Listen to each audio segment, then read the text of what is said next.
مشاهدينا الكرام، مرحبا بكم.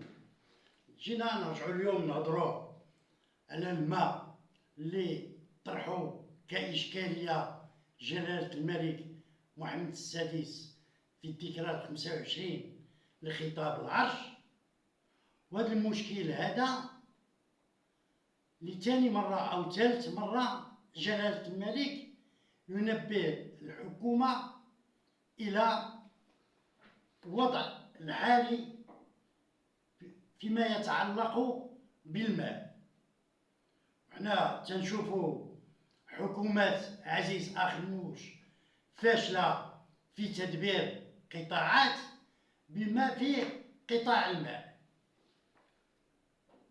علاش نقولوا هاد الهضرة؟ راه شفنا كيفاش الحكومات تعاملات مع إضرابات ديال طلبة الطب،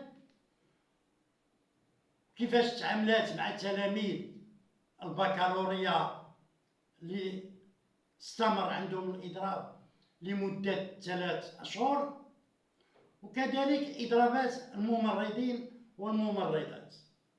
هذه مجموعة من العوامل اللي هي مهمة وتتبين ضعف أداء حكومة عزيز أخنوش.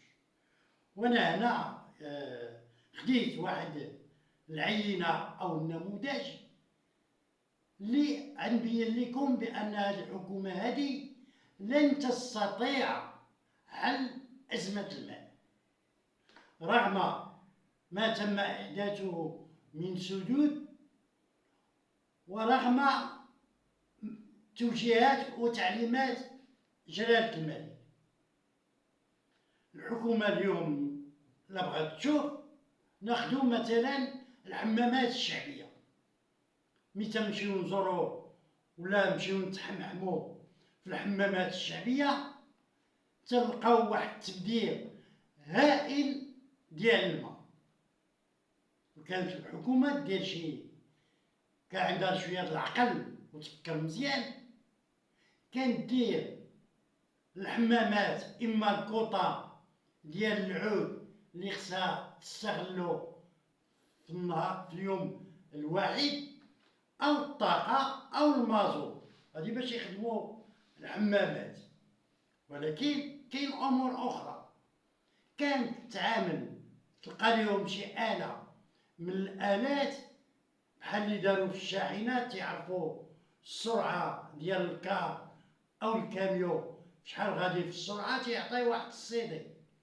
كانوا كذلك يديروها للحمامات، يبرونشوها مع المكانة الماء ويعرفوا كل حمام شحال تيستهلك يوميا. لأن هذاك القضية ديال سد الحمام يومين أو 3 أيام أو ما يخدموش 4 أيام ما كافياش، أسيدي يخدموا يوميا، ولكن مع تقنين الماء شحال عاد يستهلكوا من مكعب في النهار. تما لقاو إشكالية الماء. مؤخرا كنت في طنجة، شربت قهوة في واحد القهوة اللي هي في الشارع باستور، ولقيت الماء تيشرشر في الحمام ومطلق. نزلت عند الكارسون قلت له وقول للمعلم ديالك راه الماء تيضيع. قال لي هو هكاك ما عاديش يبدلوه مخلينو هكاك. دابا بحال الناس تتنتخب من راسها مع مشكل ندرة المياه. دابا الحكومة خصها تكون حاسمة في هذا الموضوع وتلقى شي حل استعجالي لتنفيذ التعليمات الملكية فيما يتعلق بالماء. ثانيا دابا ننتقل لواحد الموضوع آخر ديال الاعتراف فرنسا بالصحراء المغربية والدعم ديالها للحكم الذاتي. هاد الموقف الفرنسي قلق دولة العصابة تزايد، ومشات بعيد، قالت لي أنا سحبت السفير في خطوة أولى وخلصنا مع الدبلوماسيين في فرنسا، ولكن كاين خطوات أخرى بغيت نسولكم، دخلت عليك بالله يا الجزائريين، اش من خطوات غتاخدو ضد فرنسا؟ واش غتقدو على فرنسا؟ وانتوما القوة الضاربة أو القوة الفاشلة؟ فاشلة سياسيا، فاشلة دبلوماسيا، فاشلة في تنظيم الانتخابات الرئاسية في شهر أكتوبر. طلع هذاك الوكيل العام ديالهم تيقول لك لا، راه بعض المرشحين والمرشحات راه شراو أصوات باش يتزادوا في رئيس. الله ودي، او الرئيس ديالكم اشنو دار؟ جاو للقصر ومضاو ليه، ولا صيفطهم شي مقاطعة قال لهم جمعوا لي اللائحة؟ راه كاين مشكل. وثانيا فرنسا الاعتراف ديالها تعطلات، ما هي اصلا عندها قناعة بشرعية المغرب بأراضيه في الأقاليم الجنوبية. ما يمكنش يدابزو مع أمريكا ودابزو مع اسبانيا ودابزو مع فرنسا وبريطانيا والعالم كامل في واحد القضية وهمية اللي صنعتها الجزائر. حنا كما تيقولوا المغاربة، وكما قال حسن الثاني الله يرحمه، المغرب في صحرائه والصحراء في مغربها. انتهى الكلام. كان مسألة وقت للطي النهائي لهذا الملف، هو جا الوقت.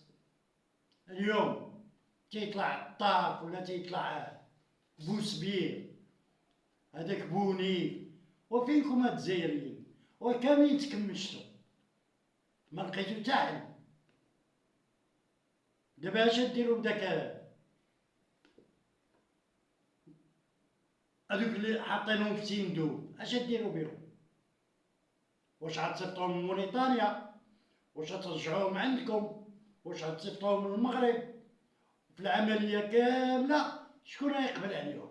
إلا الجزائر صنعات جريمة، واليوم التهديد ديالها لفرنسا هي رسالة على أن الجزائر ستذهب إلى صناعة الإرهاب في شمال إفريقيا. هذا هو جيدة، شي حاجة أخرى ما في يداش. دابا عاد تحيي جماعات بوكو حرام وجماعات أخرى التي تهدد أمن واستقرار المنطقة ككل. هذا هو الدور الجزائري. وناقشت العاد سعيدة نغزة وقدمت الترشيح ديالها الانتخابات الرئاسية الجزائرية لشهر أكتوبر من أجل تحرير الجزائر من العصابة، تارت تائرتهم وشطبوا عليها كاع ما عندهاش حق الترشح، مشات معاهم للمحكمة. ودابا تيقلبوا كيفاش يبردوا هاد القضية ديال إبعاد سعيدة نغزة. أما تداك حانون لعبات مع العسكر ترشحات لحلحلة الوضع. وكنا قلناها في واحد الفيديو، مجرد أرنب السباق. غنتوقف هنا وتنظن بأن الجزائر خصها تسكت شوية وتجي تطلب العفو من المغرب وتحاول تلقى شي طريقة من أجل إنهاء هذه الصراعات الخاوية وما عندها تا قيمة. وشكرا لكم.